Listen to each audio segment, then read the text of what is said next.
बांग्लादेश में 5 अगस्त 2024 को प्रधानमंत्री शेख हसीना का तख्ता पलट हो गया था और उन्हें देश छोड़कर भारत आना पड़ा था, ये आप जानते हैं। इसके बाद क्या हुआ? इसके बाद मोहम्मद यूनुस की अंतरिम सरकार जो है, सरकार ना निकल जाता, अंतरिम सरकार ने यहां कामकाज संभाला था। देश की सेना ने इस बात का ऐलान किया था कि यहां अभी अंतरिम सरकार बनाई जाएगी। अंतरिम सरकार ने अब सेना को ऐसी शक्तियां दे दी हैं जिससे अब हिंदुओं पर अप्रशासनिक अत्याचार बढ़ने का खतरा मंडराने लगा है।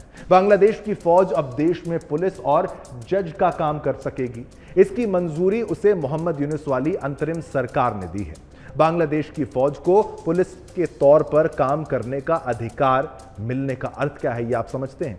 इससे यह होगा कि देश भर में लोगों को गिरफ्तार करने के लिए फौज को आजादी होगी। किसी को भी उठा के फौज जो है वो जेल में डाल सकेगी और उन्हें हिरासत में ले सकेगी। इसके अलावा उसे लोगों को गिरफ्तारी में रखने का भी अधिकार है। गिरफ्तार कर लिया फौज ने, ये तो आपने कई जगह पर सुना होगा, भारत में भी अगर फौज को लगता है किसी को डिटेन करना तो संभव हो सकता है, लेकिन गिरफ्तारी में रखने का आधार, अधिकार, ये दोनों चीजें उनके पास रहेगा, क्योंकि उनके पास अब जज वाली शक्तियां होंगी, मैजिस्ट्रेट वाली पावर्स होंगी। बांग्लादेश की आंतरिक मामलों में फौज का दखल अब बढ़ने का अंदेशा हो चुका है।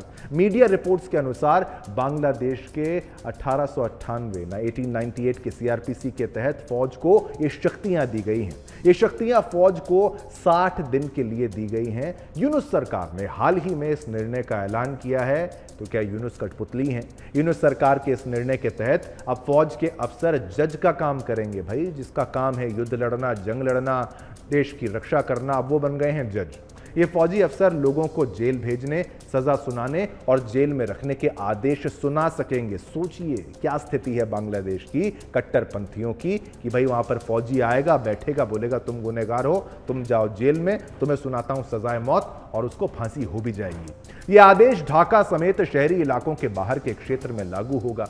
पुलिसकर्मी हालिया प्रदर्शन के दौरान प्रदर्शनकारियों के निशाने पर रहे थे। बुद्धि देखिए इन चरमपंथियों की, इन जिहादियों की, क्योंकि पुलिस जो है प्रदर्शनकारियों के निशाने पर थे। बड़ी संख्या में पुलिसकर्मियों की हत्या भी कर दी गई थी। कई जगह पुलिसकर्मियों को भीड़ ने मारा था। इस कारण कई पुलिस वालों ने काम पर लौटने से भी मना कर दिया था। कई जगह थानों को जला भी दिया गया था। सरदार जो है उनकी जितनी सरकार जो थी वो बदलने के बाद देश भर में पुलिस व्यवस्था चरमरा गई थी। इसके बाद फौज को सामान्य कानून व्यवस्था के लिए सड़कों पर उतार दिया गया था। अब उसे अधिकार भी मिल गए हैं। तो बांग्लादेश की सेना को अब पुलिस और जज दोनों की ताकत मिल चुकी है। यानी कि जो फौजी होगा, जो जवान होगा, वो बिल्कुल एक पुलिस वाले की तरह, एक लोअर रैंक पुलिस वाले की तरह बर्ताव करेगा, और जो अफसर है वो जज बन जाएगा। वो फैसला सुनाएगा कि भाई इसको जेल में रखना है, कितने दिन रखना है, या फिर इसको क्या सजा दी जानी चाहिए। चलिए, ये तो मुद्दा हमने बांग्लादेश के लिए जो था वो मुद्दा आपके लिए उठाया। अब इस खबर पर हमने पोल के माध्यम से जो आपसे प्रश्न पूछे वो भी आपको बता दें। बांग्लादेश में हिंदुओं पर प्रशासनिक अत्याचार भी होगा क्या, ये हमने प्रश्न आपसे पूछा। 95% 95% लोगों ने कहा हाँ, 5% लोगों ने कहा ना।